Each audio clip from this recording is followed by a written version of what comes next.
నమస్తే, welcome to స్వతంత్ర news. నేను మణిశ్రీ. మిడ్ డే డిబేట్కి స్వాగతం. అయితే తెలుగు రాష్ట్రాల్లో వరుసగా జరుగుతున్న యువతుల ఆత్మహత్యలు తీవ్ర కలకలం రేపుతున్నాయి. కేవలం 2 రోజుల వ్యవధిలోనే 3 యువతులు ప్రేమ విఫలమైందనే కారణంతో తమ నిండు జీవితాలను అర్ధాంతరంగా ముగించేశారు. ఇందులో ఒకరు యూట్యూబ్లో ఫేమస్ అయిన యువతి అయితే మరొకరు బాసర IIIT విద్యార్థిని, ఇంకొకరు ఫిజియోథెరపీ చదువుతున్న మెడికల్ స్టూడెంట్. ఈ 3 వేర్వేరు ప్రాంతాలకు చెందినవారైనా ప్రాణాలు తీసుకోవటానికి కారణం మాత్రం ప్రేమ వ్యవహారమే కావటం ఆందోళన కలిగిస్తోంది. ప్రేమ విఫలమైతే ఆత్మహత్యే పరిష్కారమా? కనిపెంచిన తల్లిదండ్రుల గురించి ఒక్కసారైనా ఆలోచించరా? ఇలాంటి అంశాలపైనే ఇవాల్టి మిడ్ డే డిబేట్లో చర్చిద్దాం. అయితే ఈ అంశంపై చర్చించేందుకు ఈరోజు మనతో పాటు జూమ్లో జాయిన్ అవబోతున్న గెస్టులు ఎవరంటే మన్నెం కోటేశ్వరరావు గారు, అనలిస్ట్. సార్ నమస్తే అండి. నమస్తే. నెక్స్ట్ డాక్టర్ సంధ్య గారు. మేడం నమస్తే. మేడం నమస్తే అండి. మన్నెం కోటేశ్వరరావు గారు, ఇప్పుడు తెలుగు రాష్ట్రాలకు సంబంధించి ఇలా వరుసగా ఘటనలు, యువతులు ఆత్మహత్యలు చేసుకుంటున్నారు. దీనికి మాత్రం ప్రేమ వ్యవహారమే కారణం అవుతోంది. అంటే ప్రేమ అంటే గతాన్ని ఇప్పుడు కొన్ని ఇన్సిడెంట్స్ బేస్ చేసుకొని చంపడం లేక చావడం, ఈ రెండే అంటారా? ప్రేమ అంటే చంపడం, చావడం అనేటువంటిది 2 ఎక్స్ట్రీమ్, అంటే 2 విపరీతమైనటువంటి ధోరణులకి ప్రతీక అనేది నా అభిప్రాయం. గడియారంలో లోలకం అటో ఇటో కొట్టుకుంటూ ఉంటుంది తప్ప మధ్యలో స్థిరంగా ఉండదు. అదేవిధంగా ఈ ప్రేమ వ్యవహారాలు అనేటువంటివి కూడా ఇవాళ ఉన్నటువంటి వర్తమాన సమాజంలో ఎక్స్ట్రీమ్ ఎండ్కి వెళ్తాం అనేటువంటిది నిజానికి ఇది వాంఛనీయం కాదు. మెచ్యూరిటీ లేకపోవడం అనేటువంటిది ప్రధానమైనటువంటి కారణంగా నేను భావిస్తున్నాను.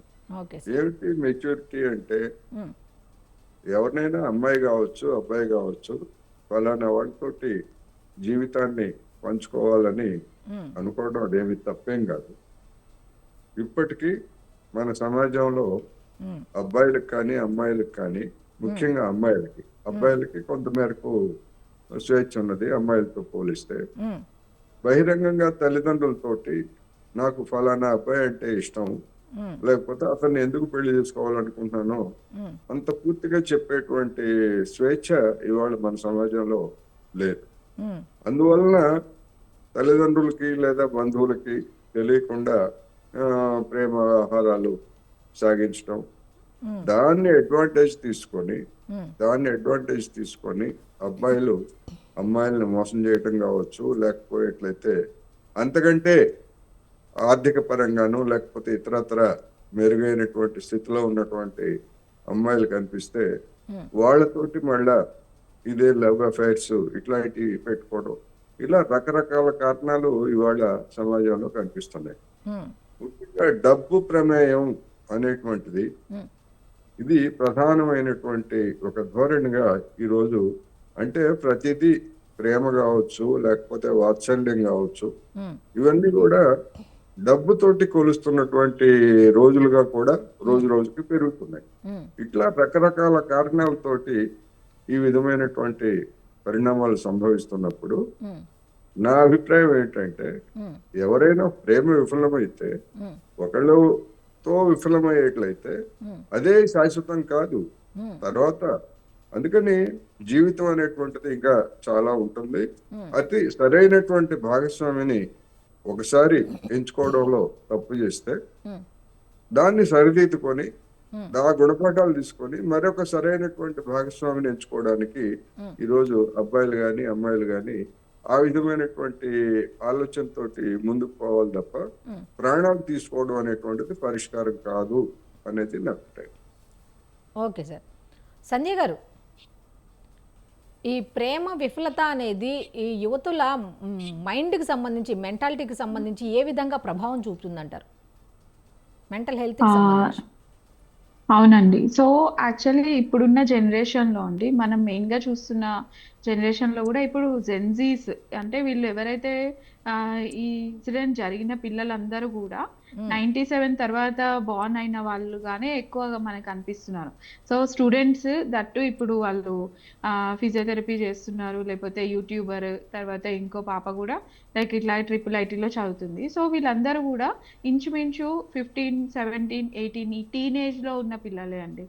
సో జరిగిన ఇన్సిడెంట్ లో మెయిన్ గా ఏంటంటే అండి, ప్రేమించడం అనేది చాలా మంచి అనుభవము. అంటే ఆ ఏజ్ లో అందరికీ కలుగుతుంది. వాళ్ళకి ఉన్నారు పార్ట్నర్, ఒక లవర్ ఉన్నారు అంటే దట్ ఈస్ ఓకే. కానీ ఇప్పుడు ఇది దాంట్లో కూడా మనం యాక్సెప్ట్ చేసిన మనిషి నుంచి అంతే ప్రేమ దొరుకుతుందా లేదా అనేది కూడా సేమ్ ఏజ్ గ్రూప్ వాళ్ళనే ప్రేమించి ఉంటారు వీళ్ళు. ఇంచుమించు అందరూ సేమ్ ఏజ్ గ్రూప్ వాళ్ళతోనే ఉన్నారు. సో వాళ్ళకు కూడా అంత మెచ్యూరిటీ ఉండదు.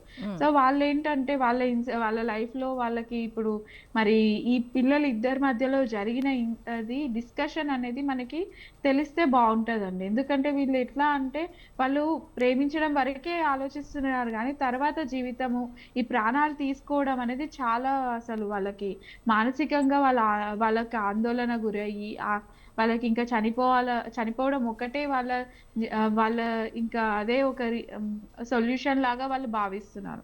సో అదేంటంటే వాళ్ళ మానసిక స్థితి కూడా సరిగా ఉండట్లేదు.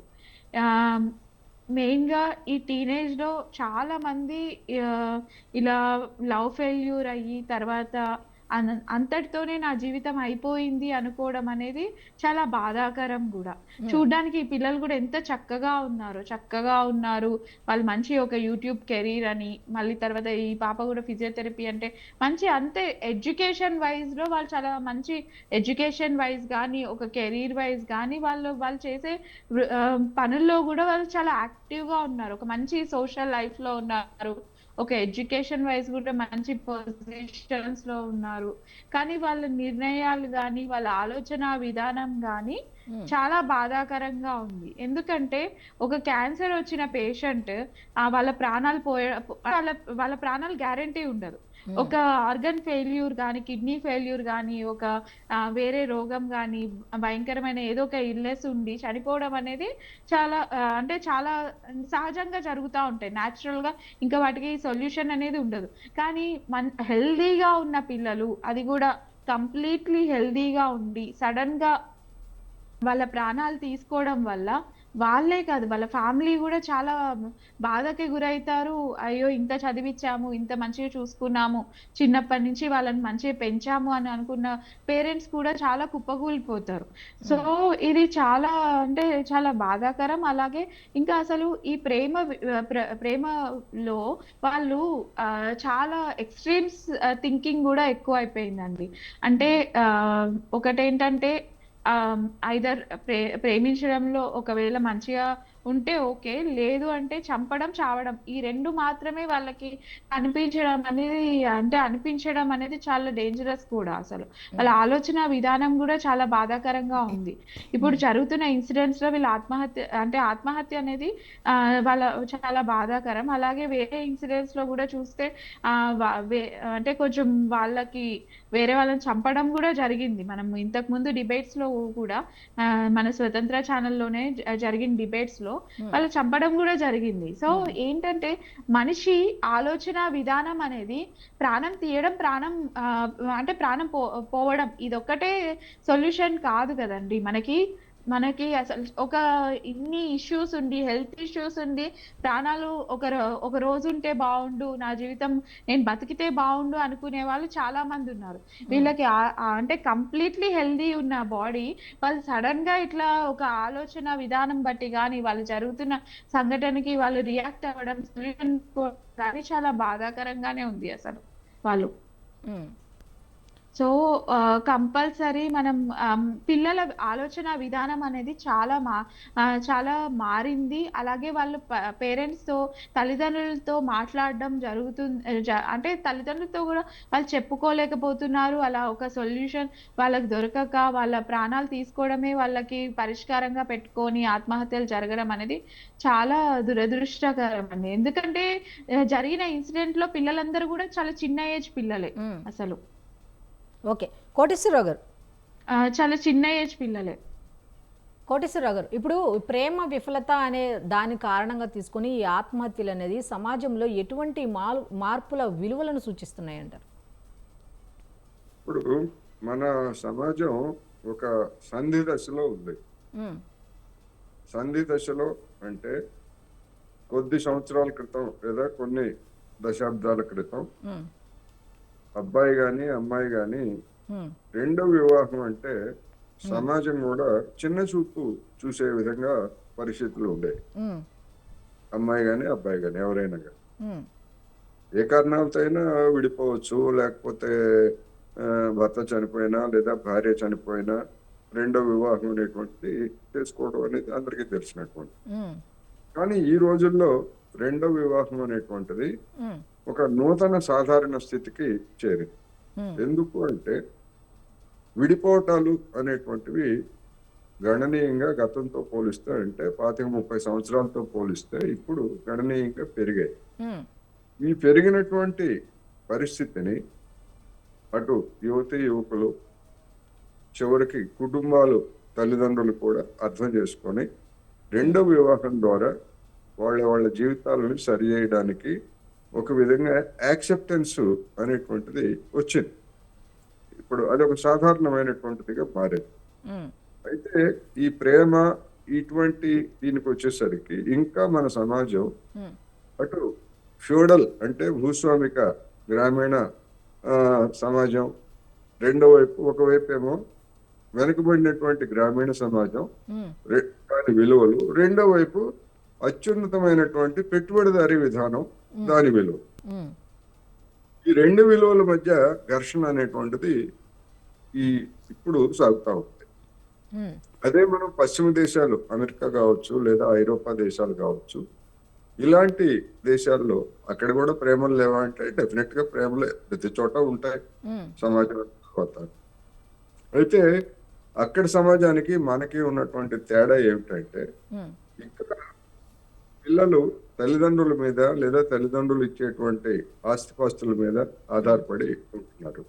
అందుకని వివాహాల సమయంలో కావచ్చు లేదా కొన్ని సందర్భాల్లో ప్రేమల విషయంలో కూడా ఉమ్, నీ కులం ఏంటి, నీ ఆస్తిపాస్తులు ఏమిటి అని చెప్పేసి పరస్పరం అడిగి కూడా ప్రేమించుకుంటున్నటువంటి ఉదంతాలు కూడా మనకు ఉన్నాయి. ఉమ్, ఉమ్, కానీ పశ్చిమ దేశాలకు వచ్చేసరికి ఉమ్, పశ్చిమ దేశాల్లో తల్లిదండ్రుల మీద ఆధారపడటం అనేటువంటిది సాధారణంగా ఉండదు.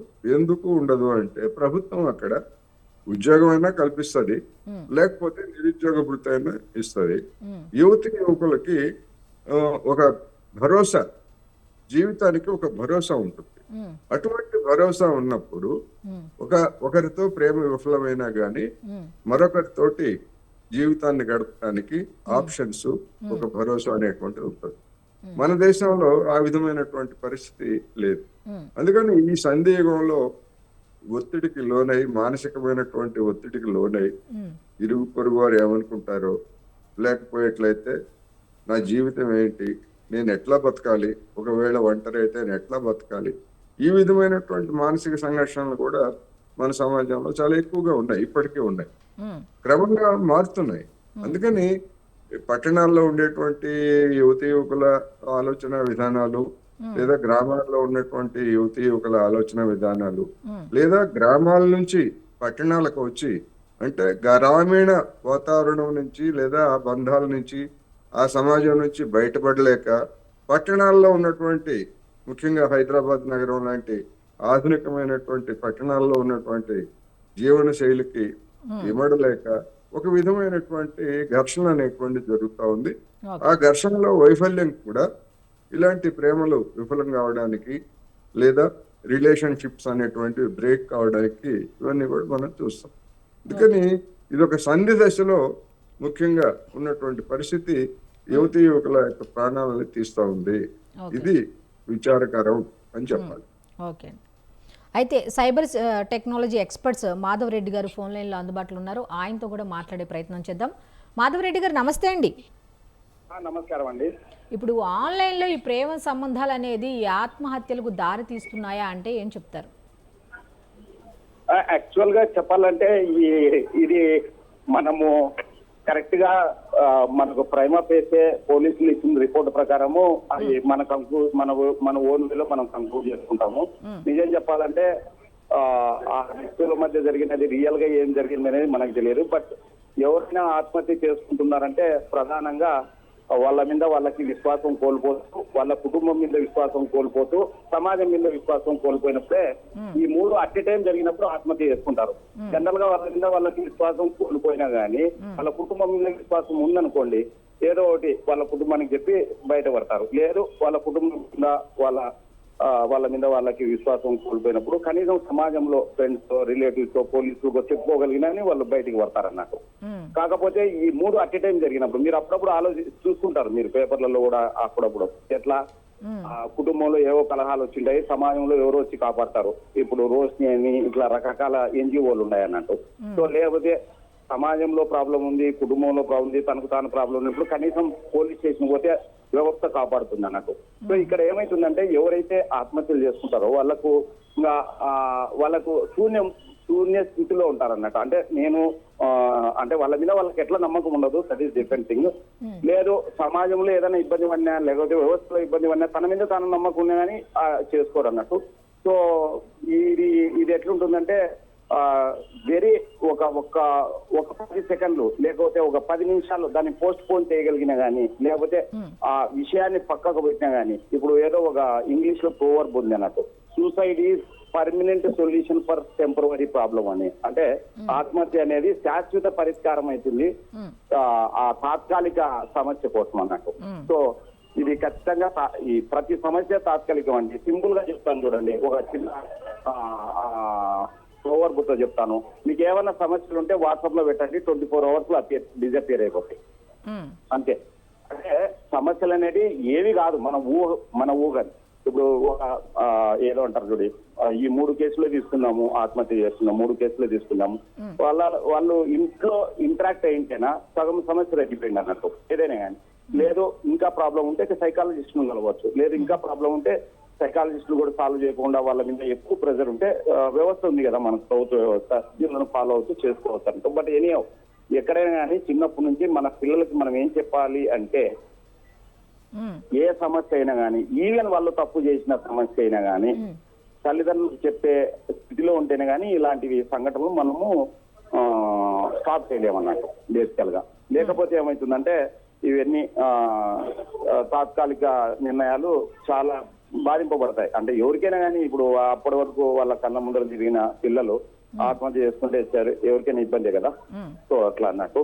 సో స్కూల్ లెవెల్లో కూడా వాళ్ళకి స్కూల్ లెవెల్లో కానీ, కాలేజ్ లెవెల్లో కానీ, ఇంకొక లెవెల్లో కానీ సమస్యలు అనేది కామన్. ఇన్ఫాక్ట్ చెప్పాలంటే మనం హైయర్ లెవెల్లో చెప్పాలంటే అసలు సమస్యలు లేవండి. ఇవన్నీ ఊహాజనితమైనవి అంట. ఎగ్జాంపుల్ ఊహాజనితం కాదు. ఇప్పుడు ఫర్ ఎగ్జాంపుల్ చిన్నప్పుడు మనకి ఎక్కడో చీకట్లో దయ్యం ఉంటుందని భయపడిచ్చింటారు. జీవితకాలం చీకట్లో దయ్యం అని భయపడతారా లేదా? సో ఇవి కూడా అలాంటివే అన్నట్టు సింపుల్ గా. సో ప్రేమ విఫలమైతే ఆత్మహత్య చేసుకోవాలని ఎక్కడన్నా ఉందా? లేదు కదా. లేకపోతే ఇంకొక ప్రెజర్ వలన, చదువుల వలన, ఇంకో దాని వలన ఆత్మహత్య చేసుకోవాలని ఎక్కడన్నా ఉందా? లేదు కదా. సో చిన్నప్పటి నుంచి వాళ్ళు పెరిగిన విధానము, సొసైటీతో ఇంటరాక్ట్ అయ్యే విధానాన్ని బట్టి ఈ నిర్ణయాలు తీసుకుంటారని నేను భావిస్తున్నాను. బట్ సమాజంలో ముఖ్యంగా ఎడ్యుకేషన్ ఇన్స్టిట్యూషన్ లెవెల్లో అండ్ కుటుంబం లెవెల్లో ఎప్పటికప్పుడు వివిధ విషయాలను చర్చిస్తూ ముందుకెళ్ళాలి అన్నట్టు. లేకపోతే ఇవి ఇంకా తీవ్రం అవుతాయి. ఎందుకంటే ఇప్పుడు డిజిటల్ ఏజ్ లో కంపారిజన్ ఎక్కువ అవుతుంది అన్నట్టు, అదొక పెద్ద ప్రాబ్లం. లేకపోతే ట్రోలింగ్ ఎక్కువ అవుతుంది, అదొక పెద్ద ప్రాబ్లం అన్నట్టు. సో ఆ అవసరం ఉండేటివి, అవసరం లేనిటివన్నీ ఎక్స్పెక్ట్ చేస్తుంటారు. ఎక్కడ ఏమంటారు సోషల్ మీడియాలో, అదొక పెద్ద ప్రాబ్లం అన్నట్టు. సో ఆల్రెడీ వాళ్ళు 10 మందికి చెప్పుకొని ఉండొచ్చు, ఇప్పుడు మళ్ళా చెప్పుకోలేక దాన్ని ఏమంటారు చూడు,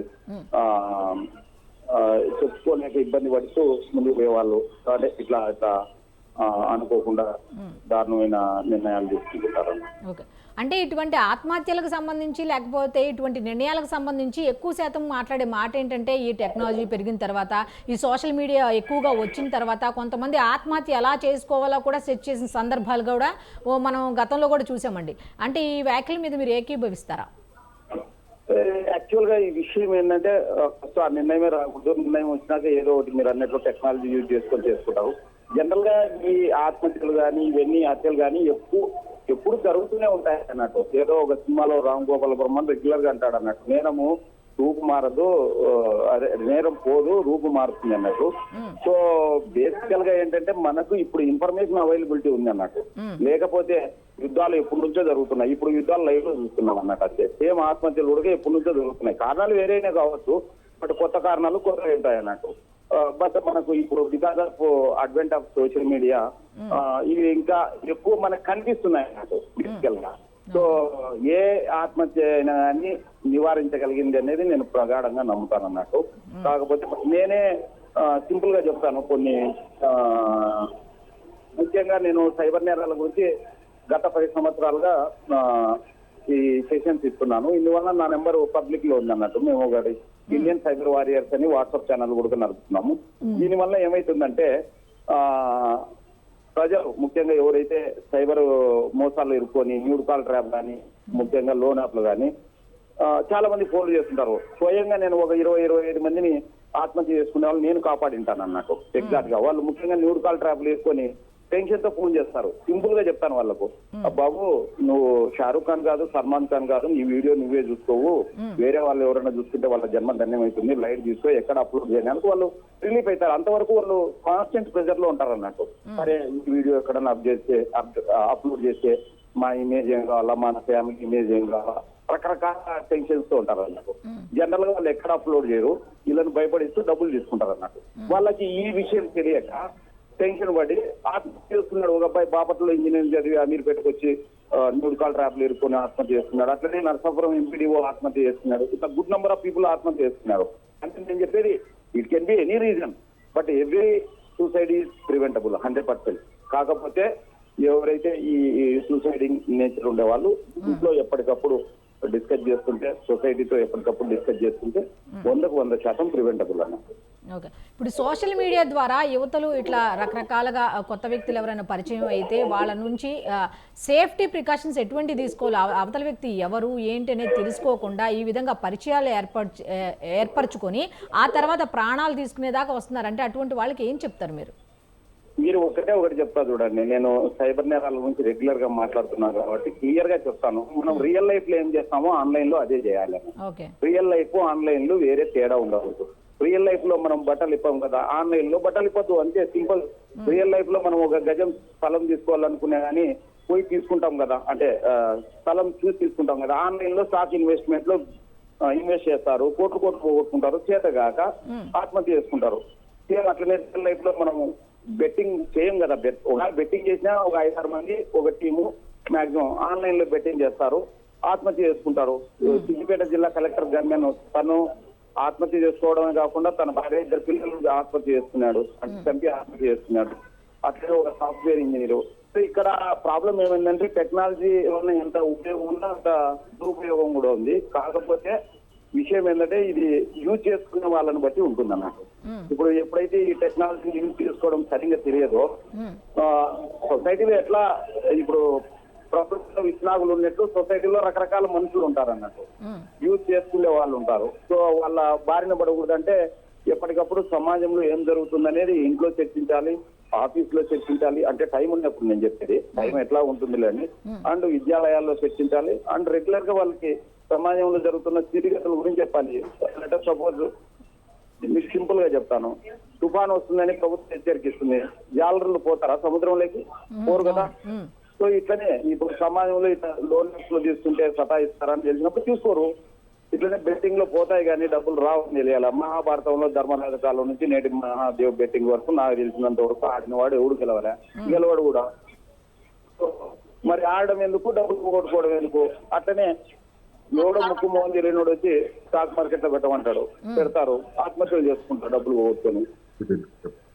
సో ఇట్లా మెనీ అన్నారు. కారణాలు ఏవైనా కావచ్చు, me not to be love or me not to be emotional something, అది 100% ప్రివెంటబుల్. అంతవరకు అయితే నేను గ్యారెంటీ చెప్పగలుగుతాను. ఓకే, ఇప్పుడు యూట్యూబ్లకు వచ్చేసరికి సార్ చాలా మంది కూడా మీరు అన్నారు బయట ఎట్లా ఉంటామో అప్లోడ్ చేసే వీడియోస్ కూడా అట్లాగే మంచిగా ఉండాలి అన్నట్టుగా. కాకపోతే మనుషులు ఇట్లా ఆడపిల్లలు కానివ్వండి, మగపిల్లలు కానివ్వండి, యూట్యూబ్లో రకరకాల వీడియోస్ అప్లోడ్ చేస్తుంటే కనీసం తల్లిదండ్రులు కొంతమంది నివారించకపోవడం, లేకపోతే వాటిని కంటిన్యూ చేసి ఇటువంటివన్నీ బయటపడిన తర్వాత అదేదో అంటారు కదా, చేతులు కాలిన తర్వాత ఆకులు పట్టుకున్న యూజ్ లేదు అన్నట్టుగా, ఇటువంటి వాళ్ళకి ఏం చెప్తారు? తల్లిదండ్రుల పాత్ర ఏంటి అసలు? ఇక్కడ నేనేం చెప్తానంటే, యూట్యూబ్ మీడియా మన గురించి వాడుకోవాలి. మన గురించి వాడుకోవాలంటే ఇది మన కెరీర్ కి పనికొస్తుందా, మన చదువుకు పనికొస్తుందా, మన తల్లిదండ్రుల వ్యాపారానికి ఏమన్నా పనికొస్తుందా? మీరు సోషల్ మీడియాను వాడుకోకుంటే సోషల్ మీడియా మిమ్మల్ని వాడుకుంటుంది. Very simple. సో ఇప్పుడు మీరు 10 రీళ్లు చూస్తారు, 11 రీళ్లు చూసినప్పుడు మీరు 10 రీళ్లు ఏముంది చూసినా అనేది గుర్తుంటుందా? ఏం గుర్తుండదు. ఏదో సింపుల్ గా ఎవరో డాన్స్ చేస్తుంటారు, ఎవరో పరిగెత్తుంటారు, ఎవరో పల్టీలు కొట్టుకుంటారు. అది చూడాల్సిన పని కూడా లేదు నన్ను అడిగితే. సో సోషల్ మీడియా అనేది ఒక ఆయుధం. కత్తి కన్నా పదునైనది, కడల కన్నా లోతైనది, ఎవరెస్ట్ కన్నా ఎత్తైనది, అనుభవం గలది, అందరి అరిచేతిలో ఇముడి ఉన్నది. సరిగ్గా వాడుకుంటే బ్రహ్మాస్త్రము, సరిగ్గా వాడుకోలేకపోతే భస్మాస్త్రం. దురదృష్టవశాత్తు దీన్ని భస్మాస్త్రంగా వాడుకుంటున్నారు, బ్రహ్మాస్త్రంగా వాడుకో. సో బ్రహ్మాస్త్రం నిజంగానే బ్రహ్మాస్త్రం. కొన్ని వందల వేల మందిని కోటీశ్వరులను చేసింది సోషల్ మీడియా. కొన్ని వందల వేల బిజినెస్ సపోర్ట్ చేస్తుంది. ఎగ్జాక్ట్ గా చెప్పాలంటే నేనే జీరో బడ్జెట్ పాలిటిక్స్ అనేది ఒక కాన్సెప్ట్ డెవలప్ చేసి నేను ఐఐటి ముంబైలో చదువుకున్నాను. నేను యాక్చువల్ గా ఎన్ఐటి వరంగల్లో చదువుకున్నాను, కాకపోతే ఐఐటిలో చదవాలనేది కోరిక. బట్ ఈ కాన్సెప్ట్ తో నేను ఐఐటి ముంబైలో మాట్లాడినాను, బ్రిటిష్ లో మాట్లాడినాను, యూకే పార్లమెంట్ లో ఇన్ఫార్మల్ మీటింగ్ లో మాట్లాడినాను. ఇదంతా ఎట్లా అవకాశం వస్తుందంటే సోషల్ మీడియా ద్వారానే వచ్చింది. సేమ్ అట్లనే సైబర్ నేరాల గురించి సెషన్స్ ఇస్తూ నేను DRDL, not only DRDL, IIT Chennai, నేను చదువుకున్న ఎన్ఐటి వరంగల్లో కొంతమంది ప్రొఫెసర్లు మోసుకుంటే అక్కడ కూడా ఇవ్వాల్సి వచ్చింది. సో నేనేమంటున్నానంటే ఇది సోషల్ మీడియా వాడుకున్న వాళ్ళకి వాడుకున్నంత, సరిగ్గా వాడుకోకపోతే అది భస్మాస్త్రం అవుతుంది, వాడుకుంటే బ్రహ్మాస్త్రం అవుతుంది. అంటే ఈ మధ్య కాలంలో చాలా మంది కూడా మీరు అన్నట్టుగా సరైన రీతిలో వాడుకోవట్లేదు, అందుకే ఇటువంటి అనర్థాలు జరుగుతున్నాయని ఖచ్చితంగా చెప్పొచ్చు అంటారా?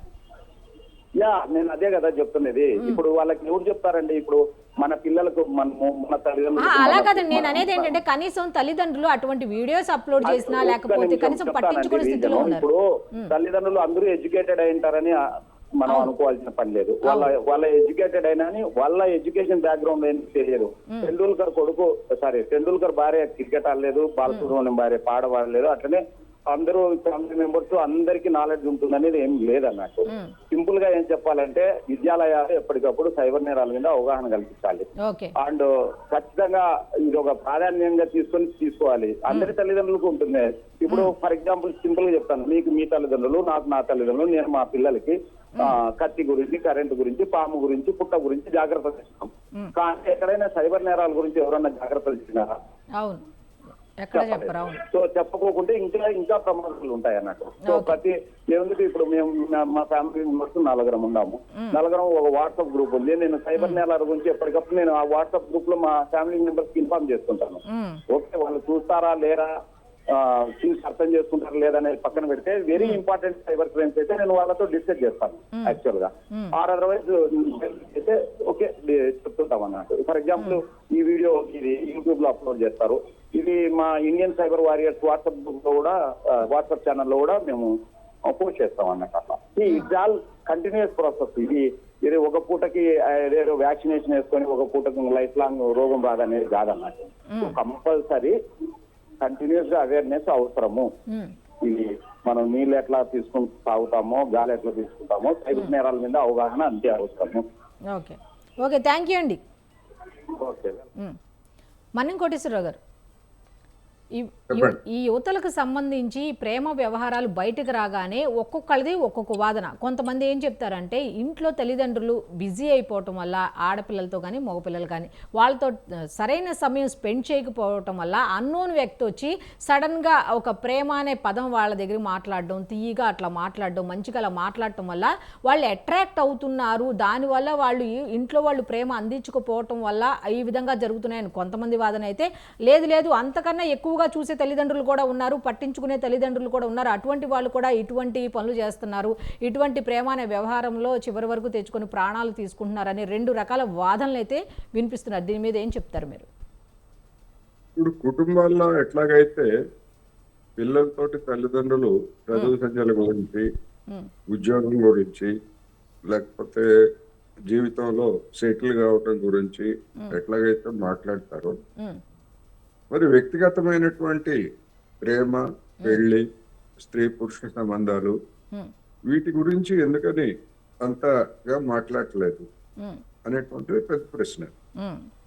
ఇప్పటికీ ఓపెన్ అయి మాట్లాడరు ఈ విషయాలన్నీ కూడా. ఎందుకంటే ఒక వయసు వచ్చిన తర్వాత పిల్లల గురించి, వాళ్ళల్లో వచ్చేటువంటి ఆలోచనల గురించి లేదా వాళ్ళ భావాల గురించి మరి ఆ విధమైనటువంటి స్వేచ్ఛగా ఈ విషయాలన్నిటినీ మరి తల్లిదండ్రులు మాట్లాడితే వాళ్ళకి కొంత ఈజీనెస్ వస్తుంది.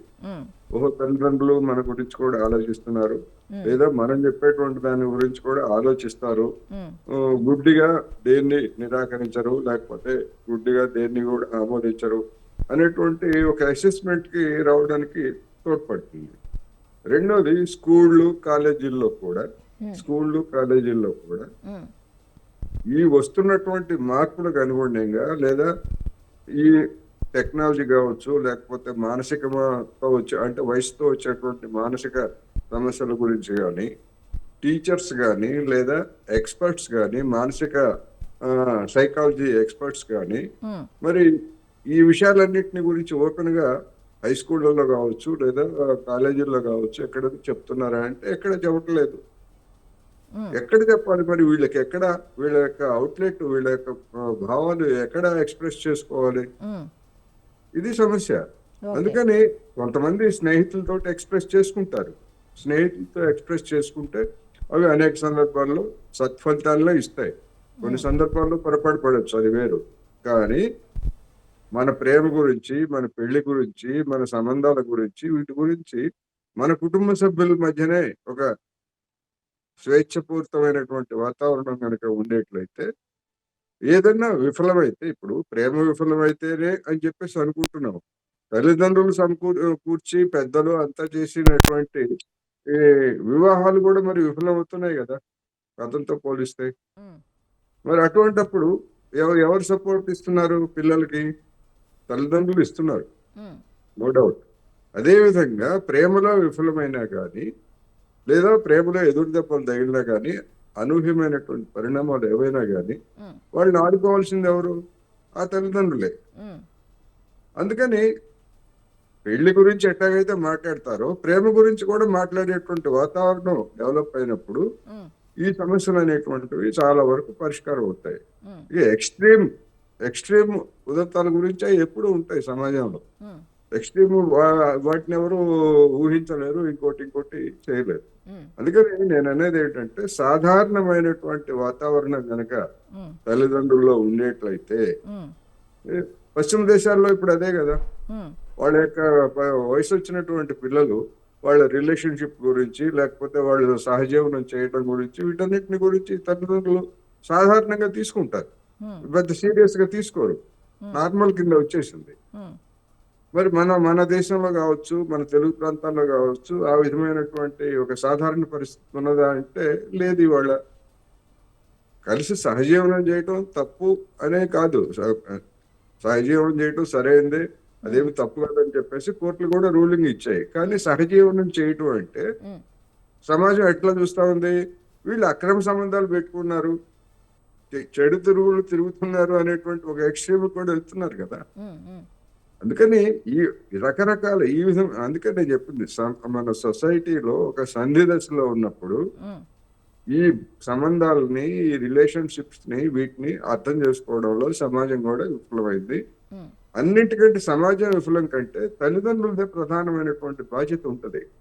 తల్లిదండ్రులు కనుక ఆ విధమైనటువంటి మోరల్ సపోర్ట్, అవును మా అమ్మాయి ఫలానా అబ్బాయిని ప్రేమించింది, లేదా మా అబ్బాయి ఫలానా అమ్మాయిని ప్రేమించాడు, అది విఫలమైంది. ఏంటి విఫలమైతే ఏంటి?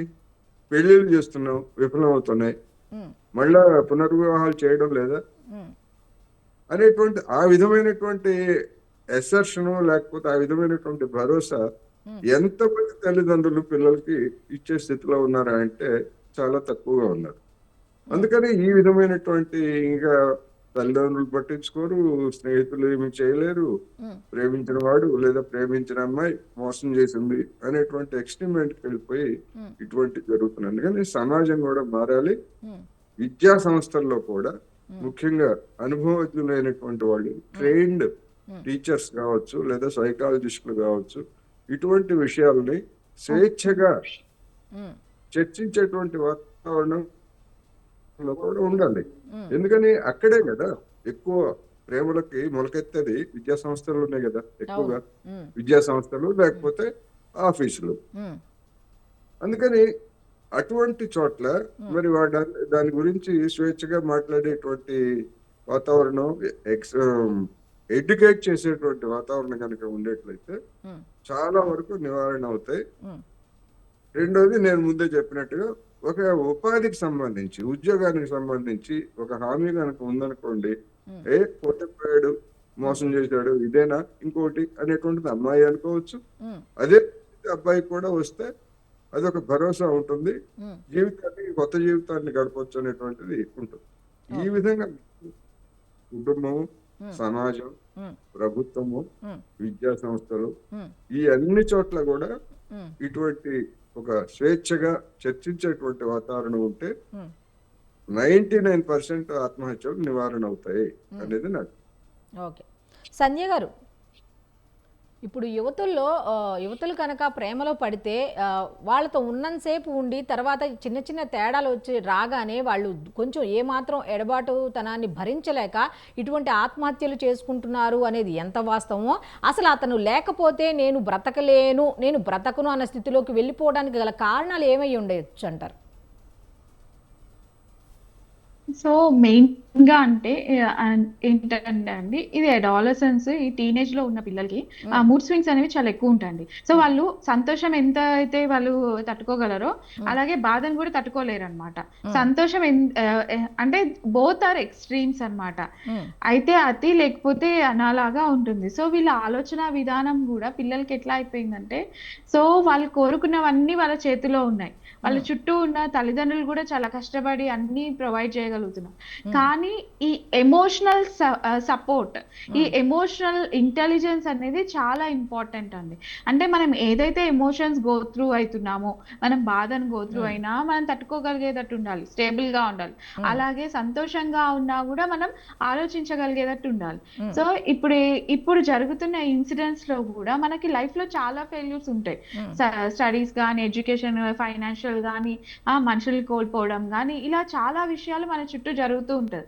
అంటే ఈ ఏజ్ పిల్లలకి మెయిన్ ఏంటంటే ఒక సపరేషన్ కానీ, అంటే ఒకటి ఏంటంటే తల్లిదండ్రులతో అటాచ్మెంట్ ఎక్కడైతే వీళ్ళు సరిగా ఉండదో, వాళ్ళకి అంటే వాళ్ళు ఏదైతే గో త్రూ అవుతున్నారో, వాళ్ళ మానసికంగా ఎలా అయితే ఉన్నారో వాళ్ళు అవి చెప్పుకోలేకపోవడం కానీ, ఫ్రెండ్స్ తో వాళ్ళకి మంచి అనుబంధం, రిలేషన్షిప్స్ సరిగా లేకపోవడం కానీ, తర్వాత ఇతనే సర్వస్వం అనుకొని వాళ్ళ మైండ్ సెట్, అంటే వాళ్ళ ఇంకా లవ్ చేసిన వ్యక్తితోనే నా జీవితం. సో రీసెంట్లీ నేను ఒక పేషెంట్ ని కూడా చూసానండి, అడ్మిటెడ్ పేషెంట్. లైక్ తను కూడా ఒక మంచి నెట్ఫ్లిక్స్ లో కూడా, అంటే జరిగిన ఇన్సిడెంటే అన్నమాట. మంచి షోలో యాక్ట్ చేసిన ఒక మంచి ఆర్టిస్ట్ అన్నమాట, చాలా మంచి ఆర్టిస్ట్. తను గో త్రూ అవుతున్న ఆలోచన ఎట్లా ఉండే అంటే, తనకి ఆల్మోస్ట్ ఇప్పుడు తను డిగ్రీ చదువుతుంది, డిగ్రీ స్టూడెంట్ అన్నమాట. సో ఇప్పటి వరకు జరిగిన వాళ్ళ విషయంలో వేరే అంటే లవర్స్ కూడా ఉండే. తనకు అంతకు ముందు జరిగిన వాటన్నిటిలో కూడా తను ఒకటే ఇన్సెక్యూరిటీ ఫీల్ అయిందనమాట. తనకి ఉన్న పార్ట్నర్స్ తో తనకి నచ్చలేదు, మళ్ళీ తనని అనడం కానీ. మెయిన్ గా ఇంకొకటి ఏంటంటే అండి, సమాజంలో ఆడపిల్లలు బయటకు వెళ్ళడం ఎంతైతే ఇంపార్టెంటో, బయటకు వెళ్ళినప్పుడు కూడా ఇలా ప్రేమలో పడుతూ ఉంటారు, లేకపోతే వాళ్ళని వేధించడం, హెరాస్మెంట్ కూడా జరుగుతూ ఉంటుంది. సో తనని ఏంటంటే ఒక 2-3 సార్లు తనని హెరాస్ చేసిన ఇన్సిడెంట్స్ కూడా ఉన్నాయి. అంటే తను అబ్యూస్ కి గురైంది అనమాట. అబ్యూస్ కి గురవ్వడం వల్ల తను డిగ్రీ చదివే టైంలోనే తనకు తను నచ్చాడు, తను యాక్సెప్ట్ చేసింది. తను ప్రపోజ్ చేసింది. మెయిన్ గా వ్యాలంటైన్స్ డే టైంలో తను ప్రపోజ్ చేసినప్పుడు ఆ అబ్బాయి నిరాకరించడంతో తనకి వెంటనే తనకి ఒక రిజెక్షన్ ఫీలింగ్. ఇంకొకటి ఏంటంటే తన జీవితంలో అన్ని కోల్పోయాను అన్న ఫీలింగ్. ఇంకొకటి ఏంటంటే తన ఒంటరితనం అనేది ఎక్కువైపోయింది. సో అక్యూట్ స్ట్రెస్ రియాక్షన్ అంటాం అనమాట. సో మెయిన్ గా సూసైడ్ జరిగే పేషెంట్స్ లో వాళ్ళకి అక్యూట్ స్ట్రెస్ రియాక్షన్ అనేది ఎక్కువ ఉంటది. సో ఆ స్ట్రెస్ ని వాళ్ళు తట్టుకోలేకుండా వాళ్ళ ఆలోచన విధానం కూడా చాలా కన్ఫ్యూజ్డ్ గా, చాలా భయంకరంగా, చాలా బాధగా, నా జీవితంలో ఇంతే, నా జీవితం ఇంతే, నెగిటివ్ ఆలోచనలు కూడా చాలా అతిగా ఉంటాయి అనమాట. సో ఆ టైంలో వాళ్ళకి ఏంటంటే ఇంకా చాలా బాధగా ఏడుస్తూ ఉంటారు. అంటే ఇంకా వాళ్ళకి కన్ఫ్యూజ్డ్ యాటిట్యూడ్ లో కూడా ఉంటారు. వాళ్ళు ఎవరు చెప్పినా కూడా వినే మనస్తత్వం కూడా ఆ టైంలో ఉండదు. సో ఆత్మహత్య అనేది ఒక ఎమర్జెన్సీ కండిషన్ అండి. నార్మల్ గా మనం ఎప్పుడైతే ఒక హార్ట్ అటాక్ వచ్చినప్పుడు కానీ, లేకపోతే ఏదైనా ప్రాణాపాయ స్థితిలో మనం వెంటనే ఎలా అయితే ఎమర్జెన్సీలో పేషెంట్ అడ్మిట్ చేస్తామో, ఆత్మహత్య ఆలోచనలు కలిగిన వాళ్ళు ఖచ్చితంగా వాళ్ళు అడ్మిషన్ అనేది మేము కంపల్సరీ అడ్మిషన్ అనేది చెప్తాం. అది సివియర్ డిప్రెషన్ లో, సివియర్ యాంగ్జైటీలో కానీ, సివియర్ అక్యూట్ స్ట్రెస్ రియాక్షన్ లో కానీ ఈ ఆత్మహత్య ఆలోచనలు ఉంటాయి. సో అప్పుడు ఎవరైతే అంటే మనకి ఫస్ట్ అంటే ఎప్పుడు డాక్టర్ మన చుట్టూ ఉండరు, కానీ తల్లిదండ్రులు కానీ, వాళ్ళ ఫ్రెండ్స్ కానీ, ఎవరైతే వాళ్ళ మనస్తత్వంలో కానీ, వాళ్ళ ఆలోచనలో కానీ, వాళ్ళు చేసే పనుల్లో కానీ వర్బల్ గా కూడా చెప్తూ ఉంటారు, ఇంకా నేను వెళ్ళిపోతున్నాను, ఇంకా మీరందరు బాగుండండి, లేకపోతే వాళ్ళు వేరే వేరే విధానంగా ఒక నెల నుంచి కానీ ప్లానింగ్ లో ఉంటూ ఉంటారనమాట. సో ఏదైనా తెచ్చుకోవడం, విషయం తెచ్చుకోవడం కానీ, లేకపోతే టాబ్లెట్లు అవన్నీ, అంటే ఇంకా ప్లానింగ్ లో తాళ్ళు ఇట్లాంటివి కూడా చాలా తెచ్చుకుంటూ ఉంటారు. సో వాళ్ళు ఇంకా లెటర్లు కూడా, లెటర్ రాస్తారు అంటే అది హై సూసైడ్ ఇంటెన్సిటీ ఉంటుంది. సో మనకు ఒక స్కేల్ ఉంటుంది, బెక్ సూసైడ్ ఇండెక్స్ స్కేల్ ఉంటుంది అనమాట. సో ఆత్మహత్య ఆలోచన ఎక్కువ ఉన్నప్పుడు వాళ్ళు ఏంటంటే ప్లానింగ్ ఒకటి ఉంటుంది, లొకేషన్ ఏంటంటే వాళ్ళు జరిగే సంఘటన కూడా ఇంటికి కానీ ఎవరికి సంబంధం లేకుండా చాలా దూరంగా చేసుకోవడం కానీ, తర్వాత మళ్ళీ ఫోన్ లో కూడా అందుబాటు లేకుండా. సో ఈ ప్రయత్నం ఇలాంటివి జరిగినప్పుడు హై సూసైడ్ ఇంటెన్సిటీ ఉన్న వాళ్ళు ఇది జరిగే అవకాశం ఉంటుంది. మళ్ళీ ఇంకొకటి ఏంటంటే ఫ్యామిలీ హిస్టరీలో, వాళ్ళ ఫ్యామిలీలో కానీ, తల్లిదండ్రులు వైపు కానీ, వాళ్ళ ఇళ్లలో ఎవరికైనా ఇలాంటి జరిగి ఉంటే వాళ్ళు మళ్ళీ పిల్లలకి కూడా వచ్చే అవకాశం కూడా ఉంటుంది. ఇంకొకటి సబ్స్టెన్సెస్, ఇలాంటి ఏదైనా మత్తు పదార్థాలు కానీ వేరే ఏమైనా తీసుకున్న వాళ్ళకు కూడా ఈ సూసైడ్ ఇంటెన్సిటీ అనేది ఉంటుంది. సో ఇలా ఉన్నప్పుడు ఖచ్చితంగా మనం జాగ్రత్త తీసుకోవాలి. నేను మాట్లాడిన పేషెంట్ అయితే, నా పేషెంట్ ఎవరైతే ఉన్నారో తనకి ఏంటంటే ఇంకా హాలుసినేషన్స్ కూడా ఉండే. సో ఇవన్నీ తనకి PTSD లాగా ఉండే అనమాట. సో అబ్యూస్ జరగడం వల్ల, రిజెక్షన్, మళ్ళీ ఈ అబ్బాయి రిజెక్షన్ జరగడం వల్ల తనకి చాలా హాలుసినేషన్స్, మాటలు వినిపించడము, తనకు ఆలోచన కలగడము, తనకి బాధగా అనిపించడము, తను సడన్ గా పానిక్ అయిపోవడం కూడా జరిగిందనమాట. సో ఇప్పుడు మనం చూస్తున్న వాళ్ళు సక్సెస్ఫుల్ గా స్టడీస్ లో అన్నిట్లో మంచిగా సక్సెస్ఫుల్ గా ఉన్నారు అనే అనుకుంటున్నాం, కానీ బ్యాక్గ్రౌండ్ లో వాళ్ళ మానసిక పరిస్థితి ఎలా ఉంది, వాళ్ళ ఇంట్లో పరిస్థితి ఎలా ఉంది, వాళ్ళ పేరెంట్స్ ఎలా ఉన్నారు. సో అంటే మన యూట్యూబర్ చాలా అందంగా ఉంది, అందరి ముందు చాలా చక్కగా అంటే మాట్లాడుతుంది, అందరితో ఎక్స్ట్రోవర్ట్, మంచి ఇంటరాక్టివ్ గా ఉంది, కానీ అదే అమ్మాయి ఒక ఇన్సిడెంట్ జరగగానే కానీ, తన జీవితంలో ఏదైతే ఏమైనా ఫెయిల్యూర్ అనేది వెంటనే తను తీసుకున్న నిర్ణయం కూడా చాలా ఇంపల్సివ్ గా కూడా ఉంది. అంటే ఇంకొకటి ఏంటంటే అండి, పర్సనాలిటీ అంటామంట, దానిలో బార్డర్ లైన్ పర్సనాలిటీ ఉన్న పిల్లల అనే కాదు, ఒక పర్సనాలిటీ అనేది ఒక అడల్ట్ అయిన తర్వాత వాళ్ళకి అది పర్మనెంట్ అయిపోతుంది అనమాట. అంటే వాళ్ళు ఏదైనా వాళ్ళు రిజెక్షన్ ని వాళ్ళు తట్టుకోలేరు. ఆ టైంలో వాళ్ళకి ఏంటంటే వాళ్ళు చనిపోతా అని అనడం కూడా జరుగుతూ ఉంటుంది. సో ఈ బార్డర్ లైన్ పర్సనాలిటీ ఉన్న వాళ్ళు కూడా ఇలాంటి నిర్ణయం, ఎమోషనల్లీ అన్స్టేబుల్ ఉన్నప్పుడు కూడా ఇలాంటి నిర్ణయం తీసుకునే అవకాశం కూడా చాలా ఎక్కువ ఉంటుందండి. సో ఇప్పుడు మనం పిల్లల్లో మెయిన్ గా అడాలసెన్స్ లో వాళ్ళకి హార్మోనల్ గా కూడా వాళ్ళకి చాలా ఎక్కువ హైలో ఉంటారనమాట. సో వాళ్ళు ఏంటంటే ఈ రిజెక్షన్స్ ని తీసుకోలేరు, సక్సెస్ ఫెయిల్యూర్ ఏదైనా కూడా వాళ్ళు ఎక్కువ తీసుకోలేరు అనమాట. సో సక్సెస్ గా ఉన్నప్పుడు సంతోషంగా ఉంటే ఓకే, కానీ ఈ బాధలో ఉన్నప్పుడు కూడా వాళ్ళు ఎమోషనల్ గా స్టేబుల్ గా ఉండడం అనేది కూడా చాలా ఇంపార్టెంట్.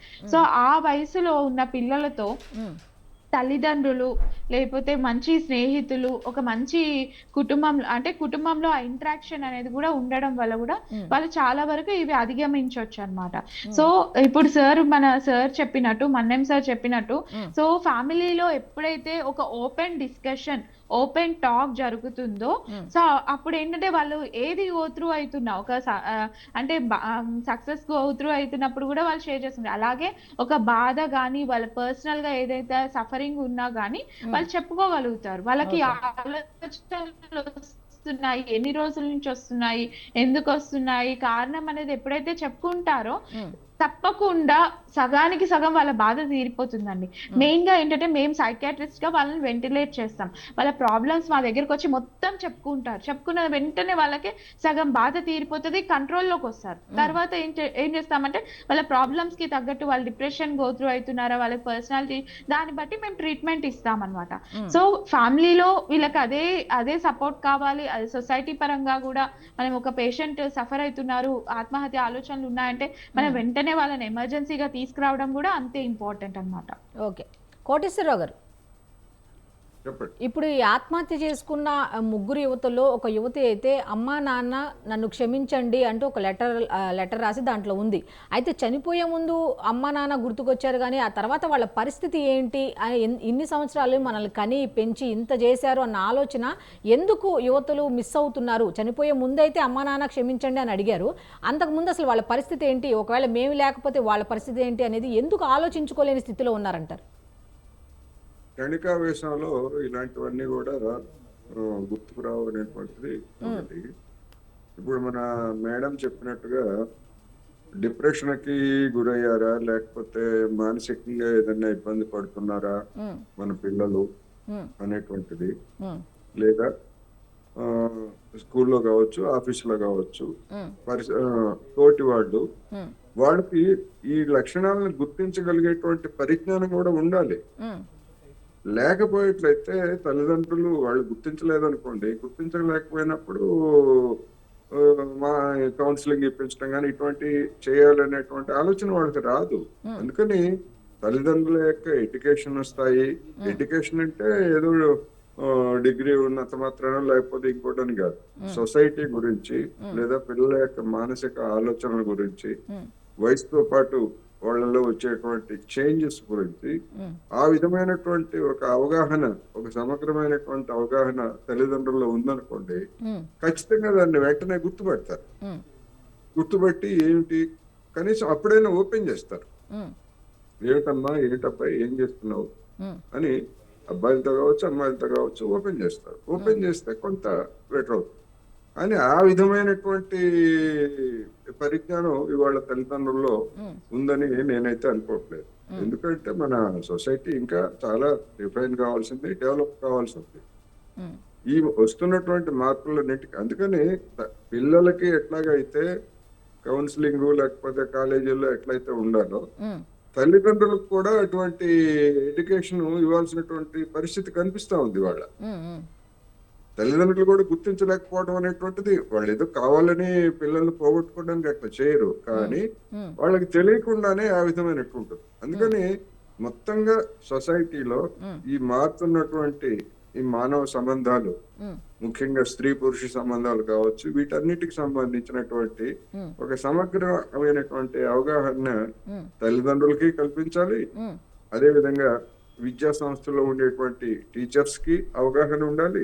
ఎందుకంటే టీచర్స్ బోధనా విషయాల్లో వాళ్ళు ఎక్స్పర్ట్లుగా ఉండొచ్చు, లేదా దానికి సంబంధించినటువంటి ఉండొచ్చు, కానీ మానసికమైనటువంటి సమస్యలు ఆయా వయసులో ఉండేటువంటి వాళ్ళలో వచ్చేటువంటి దాని గురించి ఆ టీచర్ కి అవగాహన లేదనుకోండి, అది భిన్నంగా ఉంటుంది. సరిగ్గా ఏంటి పాఠం వింటలేదు, లేకపోతే ఇంకోటి ఏంటని ఒక ఎక్స్ట్రీమ్ ఎండ్కి వెళ్ళి టీచర్లు కూడా వేధించేటువంటి వాళ్ళు ఉన్నారు, చెప్తున్నారు. అది ఎక్స్ట్రీమ్ కేసులు అనుకోండి. అందుకని ఆ విధమైనటువంటి ఒక అవగాహన, సమగ్ర అవగాహన టీచర్లలో ఉండాలి, తల్లిదండ్రుల్లో ఉండాలి, ఆఫీసుల్లో కూడా అటువంటి వాతావరణం కనుక ఉండేట్లయితే ఎన్ని ఉన్నా కానీ ఇక ఎక్స్ట్రీమ్ ఎండ్కి వెళ్ళినటువంటి వాళ్ళని ఎవరు ఏమి చేయలేరు. అది రేర్ కేసులు అవి. అందుకని తల్లిదండ్రులకు కూడా ఈ కౌన్సిలింగ్ కావచ్చు, లేకపోతే వయసులో ఉన్నప్పుడు పిల్లలతో ఎట్లా ఉండాలి, ఏమిటి అసలు మనం కౌన్సిలింగ్ వెళ్ళాలి అని ఎవరైనా సజెస్ట్ చేసాం అనుకోండి మనం, ఉమ్, అదేదో మనకేదో మానసికమైనటువంటి ఒక మెంటల్ సమస్యతో మనం బాధపడుతున్నట్టుగా ఫీల్ అయిపోతున్నాం అవునవును. చాలా మంది. ఉమ్, చాలా మంది అంటే కౌన్సిలింగ్ అంటే ఏదో మానసిక సమస్య వచ్చింది, మనకి పిచ్చి లేచిందని ఆ విధమైనటువంటి అపోహలు కూడా ఉన్నాయి. ఉమ్, ఉమ్, కానీ కౌన్సిలింగ్ అంటే ఉమ్, పరిస్థితిని వివరించేటువంటిది, అవగాహన కల్పించేటువంటిది అనేటువంటి భావం తల్లిదండ్రుల్లో ఉండాలి. ఈవెన్ పిల్లల్లో కూడా, ఈ పిల్లల్లో కూడా ఉమ్, టీనేజ్ లో ఉన్నటువంటి వాళ్ళకి ఎవరినైనా కౌన్సిలింగ్ తీసుకెళ్ళాలి అని చెప్పేసి ఎవరైనా తల్లిదండ్రులు అన్నారనుకోండి, ఉమ్, పిల్లలు కూడా సరిగా అర్థం చేసుకోలేనటువంటి స్థితిలో ఉన్నారు ఇవాళ. ఉమ్, అందుకని మొత్తం మీద అనేకమైనటువంటి కారణాలు ఈ ఆత్మహత్యలకి లేదా ఈ అవాంఛనీయమైనటువంటి పోకడలకి దారితీస్తున్నాయి గనక ఉమ్, ఒక సమగ్రమైనటువంటి ఈ విధానాన్ని అంటే ఏదో తెల్లవారేసరికి వస్తుందని నేనైతే అనుకోవట్లేదు. ఉమ్, ఓ పీరియడ్ అనేక అనుభవాలు ఈ హిస్టరీ చూసిన తర్వాత ఉమ్, ఎందుకు ఈ విధమైనటువంటి వైఫల్యాలు జరుగుతున్నాయి, ఎందుకు సూసైడ్ జరుగుతున్నాయి, ఎందుకు ట్రోలింగ్ చేస్తున్నారు, ఉమ్, సమాజంలో ఉన్నటువంటి ఇతరులు బాధితులుగా ఉన్నటువంటి వాళ్ళని ట్రోలింగ్ చేస్తున్నారు. ఉమ్, ఇప్పుడు ఉదాహరణకి యూట్యూబరు ఈ అమ్మాయి క్యారెక్టర్ ఇలాంటిదో ఉమ్, అనేటువంటిది కూడా వస్తుంది కదా ఇప్పుడు. అవునవును. ఉమ్, అందుకని నిజంగా చనిపోయినటువంటి వాళ్ళ మీద ఆ విధమైనటువంటి ట్రోలింగ్ చేసేట్లయితే ఉమ్, అది చాలా దారుణం కదా. ఉమ్, అవును. ఇప్పుడు ఎవరి క్యారెక్టర్ వాళ్ళకి ఉంటది, అందులో సమస్య లేదు. అవును. అందుకని ఇవన్నీ కూడా అనేకమైనటువంటి అంశాలు ఉన్నాయి. ఈ ట్రోలింగ్ కూడా అనేక మందిని ఆత్మహత్యలకు గురిగొలుపుతున్నాయి. అవమానం ఫీల్ అవుతున్నారు కదా. ట్రోలింగ్ అయితే ఏముంది, మన పరువు పోయింది, ఉమ్, మన పరువు పోయిన తర్వాత మనం సమాజంలో ఎలా తలెత్తుకుంటాం. ఉమ్, అందుకని ట్రోలింగ్ గురించి అవగాహన కల్పించాలి, ఉమ్, ట్రోలింగ్ చేసే వాళ్ళకి కల్పించాలి. మొత్తం ఒక సొసైటీలో ఒక చేంజ్ అనేటువంటిది ప్రారంభం కావాలి. అది ఓవర్ ఏ పీరియడ్ వస్తుంది, ఒక్కసారిగా తెల్లవారేసరికి అయితే రాదు అని కూడా మనం చెప్పుకోవచ్చు. రెండోది, మన సొసైటీలో పశ్చిమ దేశాల్లో ఉన్న మాదిరి ఏకరూపమైనటువంటి సొసైటీ కాదు మనది. ఉమ్, కులాలు, అందులో ఉపకులాలు, ఉమ్, మతాలు, ప్రాంతాలు, అన్ని అవలక్షణాలు ఉమ్, భారతదేశంలో ఉన్నాయి. ఉమ్, ఈ అన్ని అవలక్షణాలు కూడా ఉమ్, ఎంతో కొంత పాత్ర వీటి మీద కలిగిస్తున్నాయి. ఉమ్. అందుకని ఒక సంక్లిష్టమైనటువంటి స్థితి మన భారతదేశంలో ఉంది అని కూడా మనం గమనించాలి. ఓకే. ఓకే, థ్యాంక్ యూ అండి. అయితే ఈరోజు డిబేట్లో పాల్గొన్నటువంటి మన్యం కోటేశ్వరరావు గారికి, అలాగే డాక్టర్ సంధ్య గారికి, అలాగే మాధవ్ రెడ్డి గారికి కూడా ధన్యవాదాలు తెలుపుకుంటూ ఈనాటి డిబేట్ని క్లోజ్ చేద్దాం. సో చూశారు కదా, ఇది ఈనాటి మీడియా డిబేట్. మళ్ళీ రేపటి డిబేట్లో కలుద్దాం. అంతవరకు స్టే ట్యూన్, స్వతంత్ర న్యూస్.